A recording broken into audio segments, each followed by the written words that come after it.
La Nationale 20 était l'une des plus longues routes nationales de France. Traversant le pays, elle reliait longtemps Paris à Toulouse et à l'Espagne.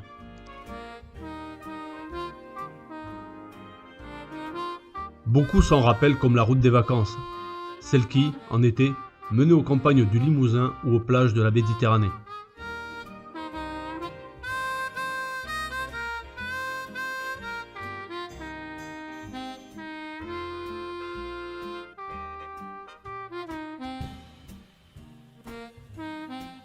En revanche, bien peu se souviennent qu'elle fut aussi le théâtre d'événements sanglants pendant la Deuxième Guerre mondiale.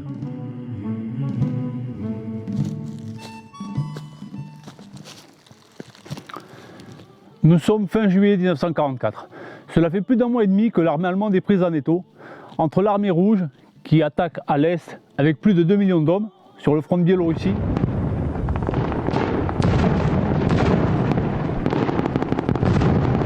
tandis qu'à l'ouest, les Anglo-Américains, après avoir débarqué, mènent la difficile bataille de Normandie et progressent vers Paris.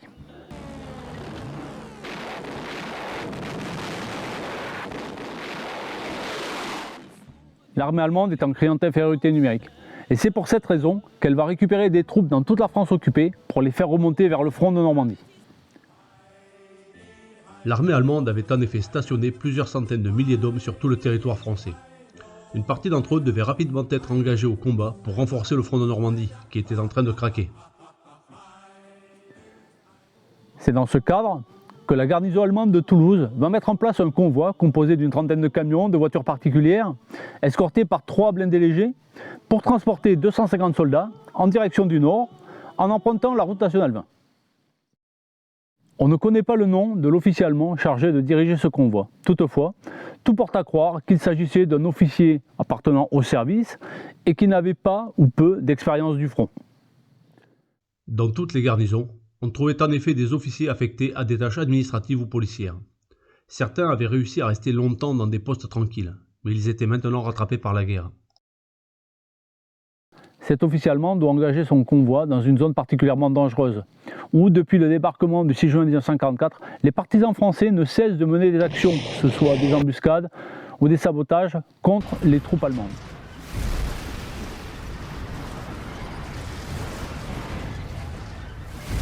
Ce que cet officier ne sait pas, c'est qu'il a face à lui les partisans du Lot, dirigés par le commandant Georges Delmas. Le commandant Georges Delmas est âgé de 54 ans. Cela fait 2 ans qu'il a quitté la gendarmerie, en désaccord avec le gouvernement de Vichy, et qu'il a intégré la résistance. Il y a retrouvé une deuxième jeunesse.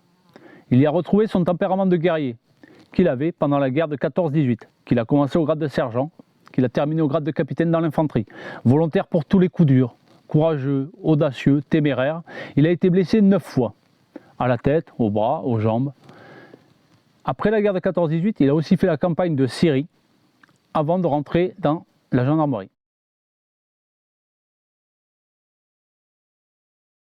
Le commandant Delmas sait depuis 5 jours, grâce aux renseignements qui lui ont été fournis, que le convoi doit quitter Toulouse et remonter vers le nord en empruntant la route nationale 20 dans son secteur.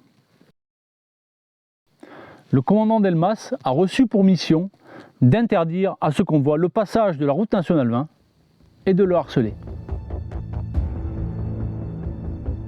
Après avoir quitté Toulouse, le convoi devait suivre la Nationale 20 afin de rejoindre Brive-la-Gaillarde et d'y faire étape pour la nuit. C'est dans le nord de ce parcours, après Cahors, que se trouvait le secteur du commandant Delmas. Le commandant Delmas connaît ses forces et ses faiblesses. Il sait qu'il a l'avantage du terrain qu'il connaît parfaitement, il a l'avantage de la surprise, il a des effectifs suffisants. Toutefois, ses troupes sont peu entraînées et ne connaissent pas le combat d'infanterie. Il va devoir leur donner des ordres très simples. Il fit naturellement le choix de mener ses opérations dans la partie de son secteur la plus favorable au combat d'embuscade. Articulée sur la route nationale 20 de part et d'autre de Souillac sur environ 19 km, elle débutait à Loupiac au sud et se terminait au Genest au nord. Sur la carte, vous pouvez aussi voir le tracé de l'autoroute A20 qui longe l'ancienne route nationale 20 mais qui n'existait pas à l'époque.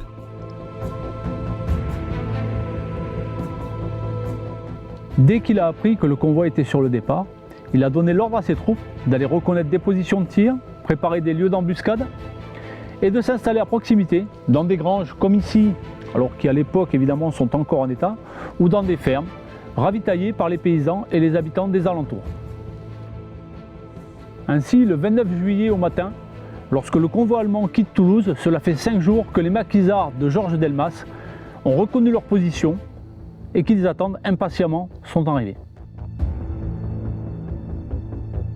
Le convoi allemand s'était à peine mis en route que les services de renseignement de la résistance en avertissaient déjà le commandant Delmas. Celui-ci donna immédiatement l'ordre à ses troupes de gagner leur position d'embuscade.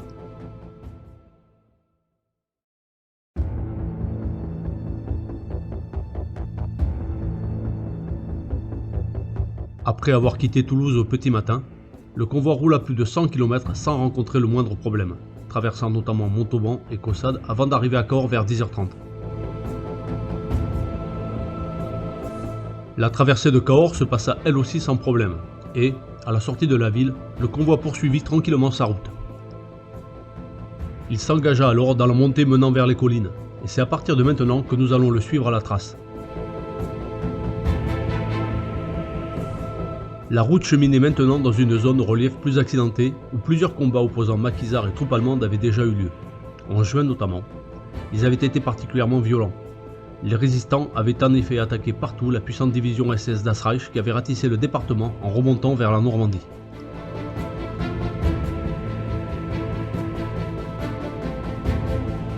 Le chef du convoi avait naturellement fait prendre des mesures de sûreté. En tête roulait un élément d'avant-garde composé d'une automitrailleuse et de 5 camions remplis de soldats. Le reste des véhicules suivait à quelque distance avec une automitrailleuse en début de colonne tandis qu'une autre fermait la marche. Il n'était sans doute pas évident de faire respecter la discipline de marche, car les chauffeurs des camions étaient des civils français. On ne sait pas s'il s'agissait de collaborateurs ou de personnes réquisitionnées de force. Les kilomètres commencèrent à défiler sans qu'il ne se passe rien. Le convoi avançait bon train, et, pour son chef, c'était le principal, car sa mission consistait à remonter vers le nord le plus rapidement possible. Les maquisards ne se montrant pas, un sentiment de confiance s'installa dans tout le convoi. Les mesures de sûreté furent oubliées et les distances à maintenir entre les véhicules ne furent plus respectées. Ils avancèrent alors à la queue leu-leu, très rapprochés les uns des autres, avec des mouvements d'accordéon à chaque changement d'allure. En fait, des maquisards étaient bien là, cachés le long de la nationale. Ils observaient la progression des Allemands et en informaient le commandant Delmas par téléphone. Celui-ci n'avait plus ensuite qu'à retransmettre les renseignements à ses groupes, qui attendaient sur leur position d'embuscade. Le convoi roulait maintenant de plus en plus rapidement, comme s'il s'était trouvé dans une zone sans aucun danger. Il traversa même le village de Pérac sans prendre un minimum de mesures de sécurité. Son chef, obnubilé par sa volonté d'avancer aussi rapidement que possible, se laissait de plus en plus tromper par le calme apparent.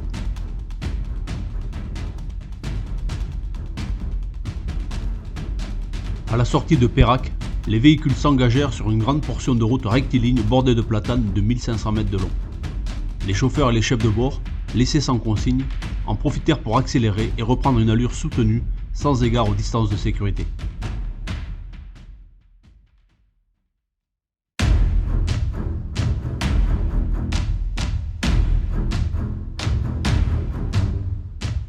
À la fin de la grande ligne droite, à proximité du village de Loupiac, le convoi de plus en plus désordonné s'engagea dans une série de virages.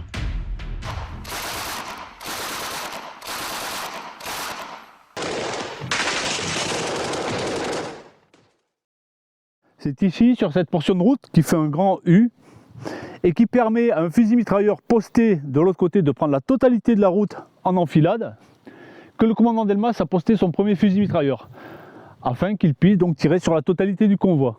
Ce fusil mitrailleur a tiré 1 ou 2 chargeurs très rapidement pour arroser le convoi, le faire ralentir. De suite, les Allemands ont commencé à réagir, à essayer de débarquer, mais respectant les ordres du commandant Delmas, qui était de tirer brutalement et de s'exfiltrer immédiatement afin d'éviter le contact avec l'ennemi, ils sont tombés dans le vide, étant donné que le groupe avec le fusil mitrailleur était déjà parti. Le chef du convoi ne prit pas la mesure de l'avertissement constitué par cette escarmouche. On aurait dit qu'il était obsédé par la rapidité de son déplacement. Ainsi, sans faire prendre les dispositions nécessaires pour renforcer la sécurité de sa progression, il donna l'ordre de se remettre en route. Après quelques minutes, le convoi retrouva sa vitesse et son désordre. Il restait encore une cinquantaine de kilomètres à parcourir avant d'atteindre Brive-la-Gaillarde. À ce rythme, les hommes espéraient sans doute y arriver avant le milieu de l'après-midi.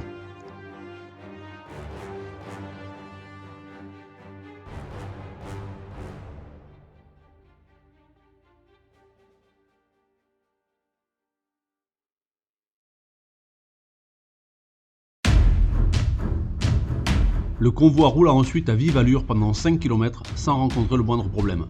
Il se présenta alors à Grézelade, dans la grande courbe qui entame la descente vers Lanzac.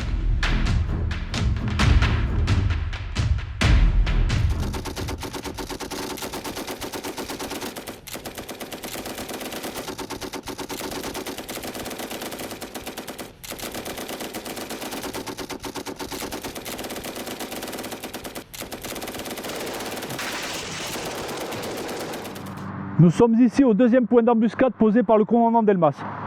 La grande courbe que vous voyez devant vous existait déjà à l'époque, même si la route a été refaite. La végétation, en revanche, n'était pas présente.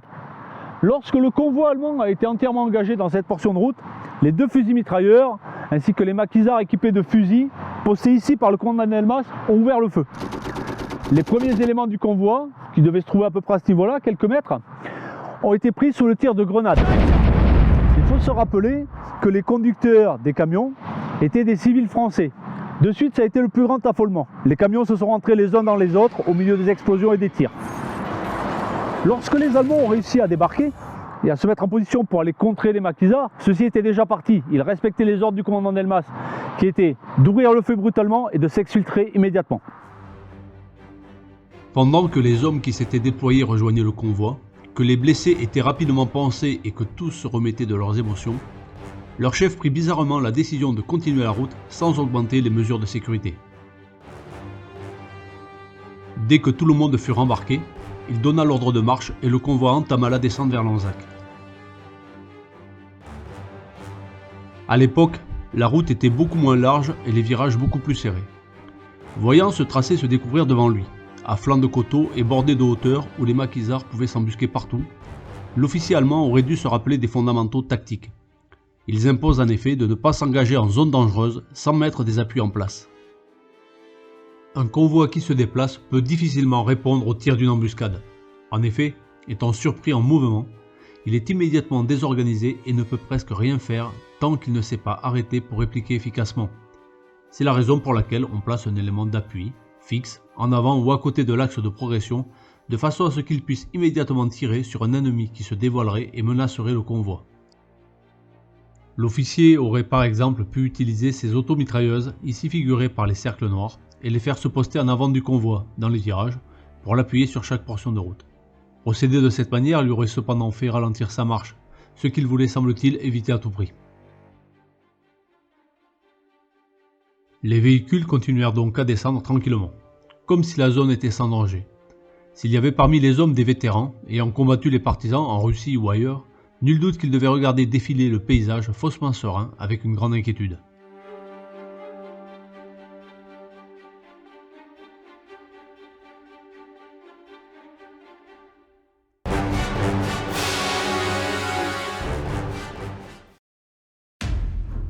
Après avoir roulé environ 1200 mètres, le convoi s'engagea dans une dernière série de virages.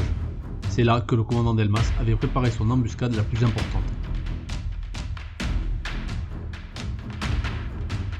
Dès que les véhicules furent bien engagés dans le secteur de tir, 2 fusils mitrailleurs, avec 2 groupes de maquisards équipés d'armes légères, ouvrirent un feu d'enfer au plus près. Ils furent immédiatement après, accompagnés par une mitrailleuse installée un peu plus loin.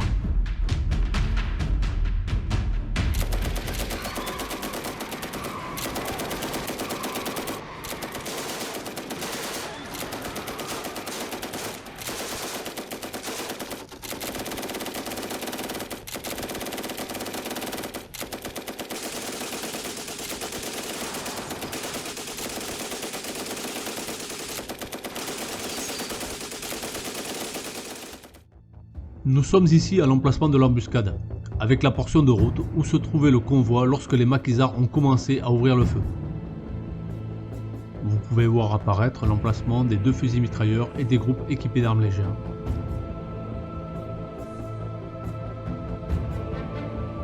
La large chaussée qui est ici devant vous n'existait pas à l'époque.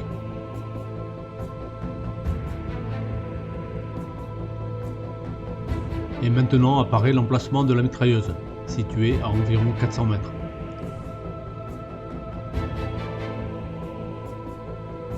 Cette mitrailleuse avait été prévue pour prendre à partie un éventuel élément d'appui que le chef du convoi aurait pu disposer pour protéger sa progression.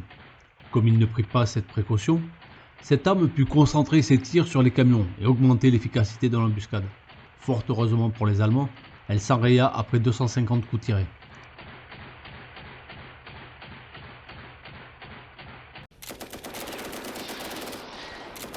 Le combat dura une vingtaine de minutes, durant lesquelles les Allemands, pris dans la nasse, ne purent que subir le feu des maquisards.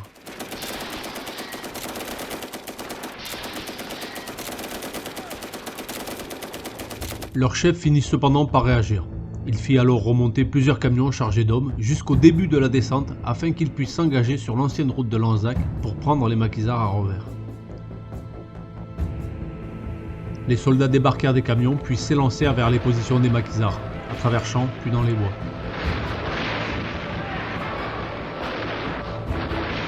Lorsque les Allemands arrivèrent au niveau de leur position, les maquisards suivirent les consignes du commandant Delmas, qui leur avait ordonné de ne pas se laisser accrocher. Ouvrant un feu d'enfer, ils rompirent le contact et s'égayèrent dans la campagne en direction de leur point de repli.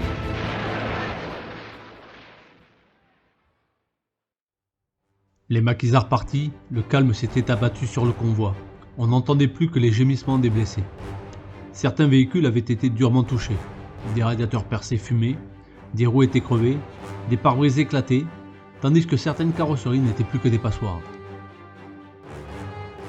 Le chef allemand ne voulait pas rester dans cette zone à la merci d'une prochaine attaque. Il donna l'ordre d'atteler les véhicules endommagés afin de repartir le plus rapidement possible.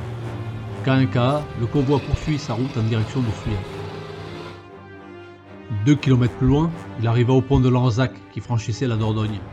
Là, il fut pris sous les tirs d'un groupe de maquisards que le commandant Delmas avait posté sur les hauteurs. Ces véhicules sous le feu, l'officier allemand comprit qu'il ne pouvait rien faire, sinon poursuivre sa route en franchissant rapidement le pont pour se soustraire aux tirs. Les conducteurs essayèrent donc d'accélérer, les hommes ripostant au hasard et baissant la tête en attendant d'être hors de portée de l'ennemi.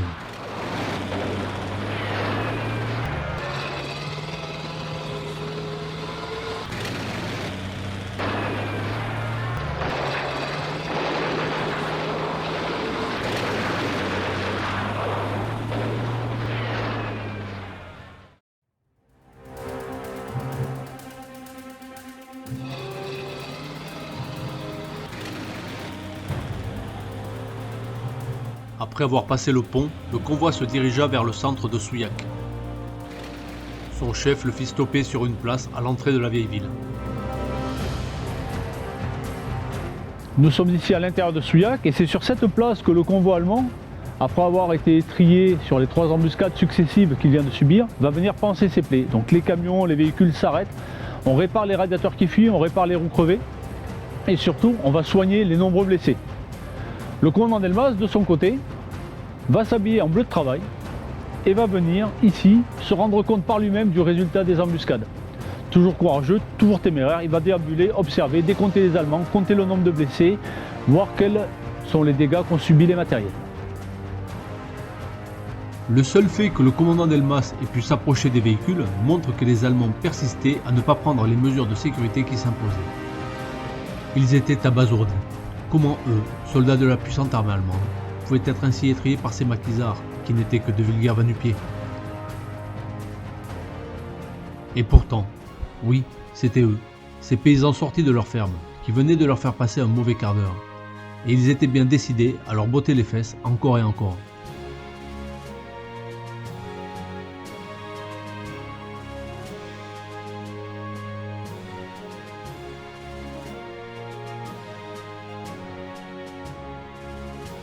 Pendant que ces hommes se préparaient au combat qui allait suivre, le commandant Delmas continuait d'observer ces Allemands qui commençaient à afficher des visages de vaincus. Nul doute qu'il devait savourer sa revanche. 4 ans qu'il attendait de laver l'affront de la défaite de 1940, l'humiliation de l'occupation et la honte des déportations. Ces Boches, il les avait à sa pogne et il n'allait pas les lâcher.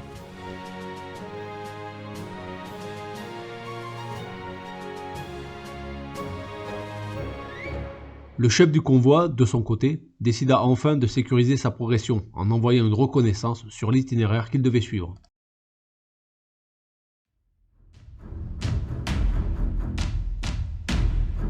L'élément de reconnaissance était composé d'une automitrailleuse et de 5 camions remplis d'hommes.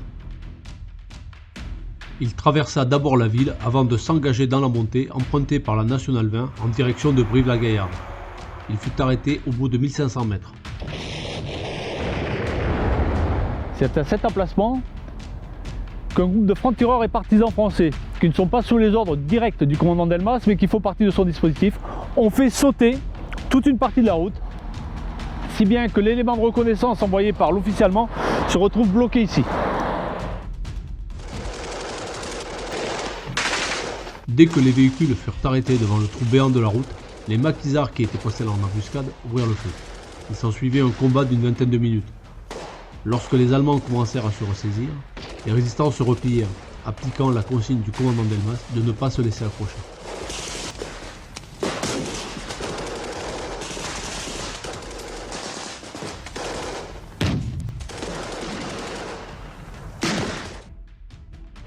De manière tout à fait surprenante, une fois que l'élément de reconnaissance allemand a rendu compte au chef du convoi que la route était bloquée, celui-ci ne leur donne pas l'ordre d'aller chercher des itinéraires de contournement. Ce qui fait qu'ils vont rester ici pendant plus de 2 heures à subir les harcèlements, donc des groupes de maquisards qui ne cessent de venir, tirer et repartir immédiatement. Il existait pourtant des itinéraires de contournement à proximité. Le plus proche, juste un peu plus à l'ouest, rejoignait la Nationale 20 à environ 1 km au nord.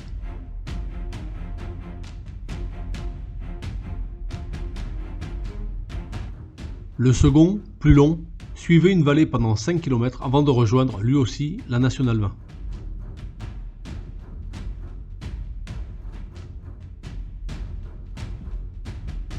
On peut légitimement se demander pour quelle raison l'officier allemand n'envoya pas sa reconnaissance chercher ses itinéraires. La situation, critique, appelait en effet des décisions, mais visiblement dépassé par les événements, il décida tout simplement de ne rien faire.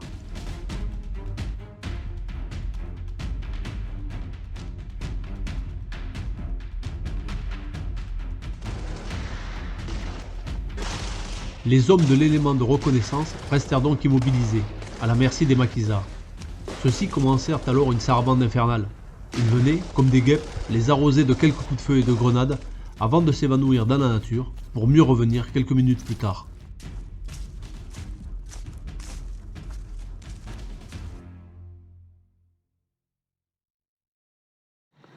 Ce n'est que plus de 2 heures après que le reste du convoi, quittant Souillac, va rejoindre ici l'élément de reconnaissance qui est bloqué. Et que le chef du convoi va donner l'ordre de boucher le trou, avec des moyens de fortune et sous le tir des maquisards qui ne cessent de venir harceler le convoi. Le trou dans la route ayant enfin été remblayé, le chef du convoi donna l'ordre de marche. Il voulait sans doute atteindre les hauteurs le plus rapidement possible pour sortir de la zone favorable aux embuscades où il se trouvait.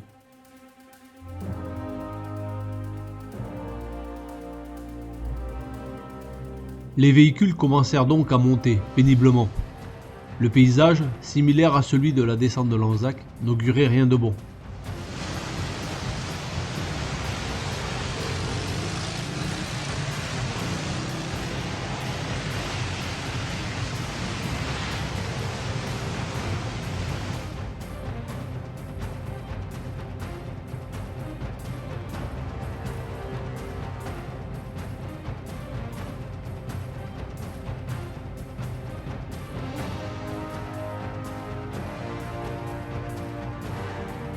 Le dispositif des maquisards était désormais constitué de points de harcèlement. Les groupes disséminés le long de la route ouvraient le feu brutalement, tiraient pendant quelques courtes minutes, puis se repliaient rapidement sans laisser aux Allemands le temps de réagir.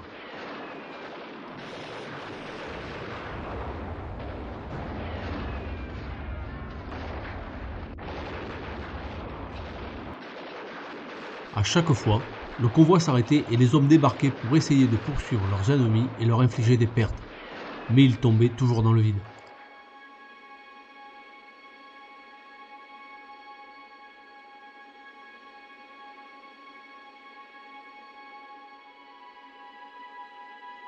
Ils n'avaient alors plus qu'à rembarquer leurs morts et leurs blessés, puis à repartir. laissant derrière eux les véhicules trop touchés pour être remorqués.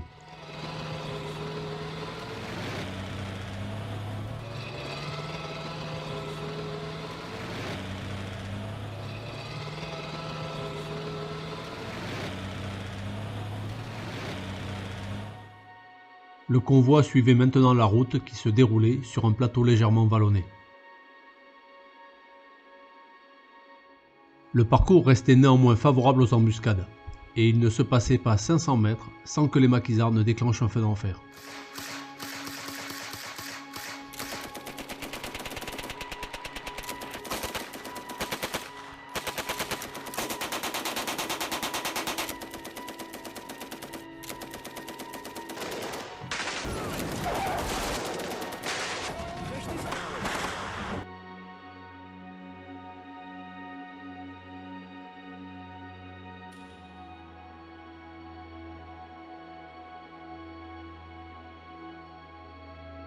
Le même scénario se reproduisait à chaque fois.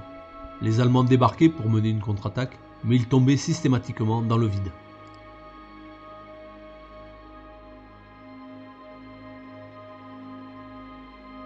Le convoi reprenait alors sa route, laissant derrière lui ses véhicules détruits, puis roulait jusqu'à ce qu'ils soient de nouveau accrochés, et ainsi de suite.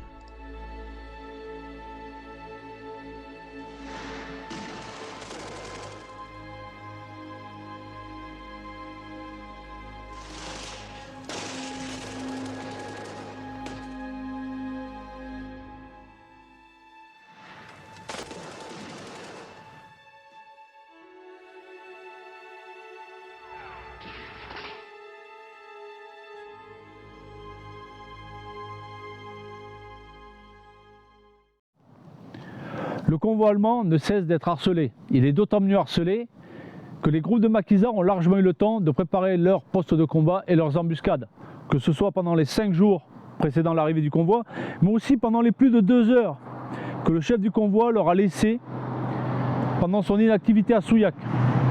Or, tous les soldats allemands ne semblent pas prendre la mesure de la situation. Dans ce secteur, une automitrailleuse tombe en panne. Et plutôt que d'installer un élément de protection, la totalité de l'équipage débarque et va s'affairer sur le moteur. À une vingtaine de mètres se trouve, par hasard, un groupe de maquisards complet en embuscade qui ouvre immédiatement le feu et tue la totalité de l'équipage.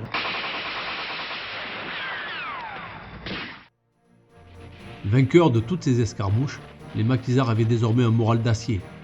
Ils étaient déchaînés.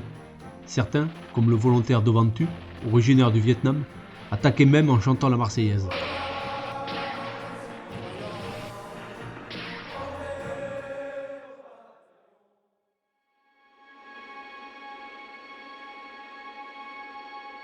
Le convoi avançait désormais très péniblement, avec de nombreux véhicules endommagés en remorque.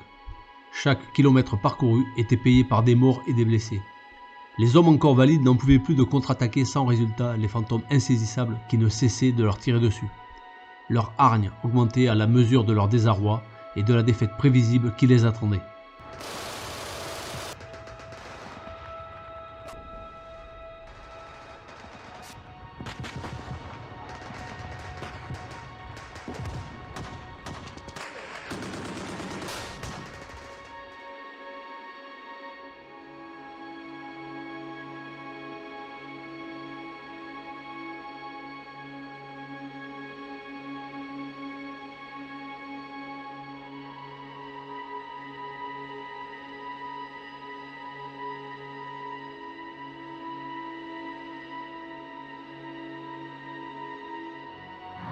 Nous sommes ici sur la dernière position du dispositif du commandant Delmas.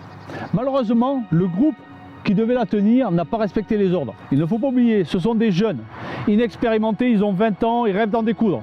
Ils sont déjà vainqueurs. Le matin, ils sont allés boire un coup au café de Gignac, le village juste à côté. Ils se sont installés ici, beaucoup trop près de la route, sans prévoir de chemin de repli.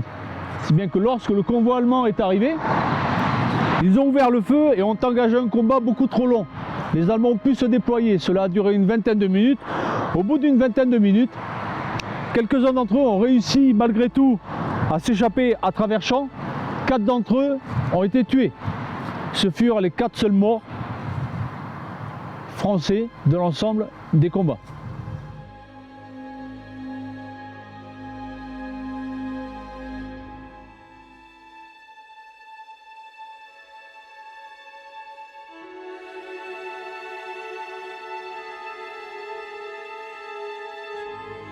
Cette stèle marque l'endroit où ces 4 jeunes combattants sont tombés. Armand Dufour, tout juste 20 ans, était originaire du Nord, tandis que Jeanne Fiacre, 24 ans, Lucien Gaufre et Noël Marceau, 18 ans tous les deux, étaient des garçons du pays. Le monument porte aussi le nom de Pierre Laval. Ce paysan de 61 ans travaillait avec un de ses voisins dans un champ, à proximité, quand l'affrontement avait eu lieu. Lorsque ça avait commencé à tirer, il avait dit « J'ai fait la guerre de 14 et j'ai pas peur des boches ». Mais les Allemands aux abois voulaient faire payer à quelqu'un le sale après-midi qu'il venait de passer. Pierre Laval n'était qu'un civil désarmé. Mais un blindé léger s'était détaché du convoi et était venu le mitrailler derrière le muret où il s'était abrité. Nous sommes en toute fin d'après-midi, en début de soirée. Après cette dernière embuscade, le convoi allemand va quitter le dispositif du commandant Delmas. Le convoi allemand, ou plutôt ce qu'il en reste, car il a perdu de nombreux véhicules, il a de nombreux morts et de nombreux blessés. Les survivants sont complètement épuisés par l'après-midi qu'ils viennent de passer. Le chef du convoi espère sans doute rallier Brive-la-Gaillarde à une vingtaine de kilomètres plus au nord. Ce qu'il ne sait pas, c'est qu'il va maintenant rentrer dans la zone des maquis de la Corrèze, qui eux vont complètement finir le travail. Ils l'attendent et aucun des véhicules ne parviendra à rallier Brive-la-Gaillarde. Il ne restera d'eux que des épaves noircies détruites sur le bord de la route nationale 20.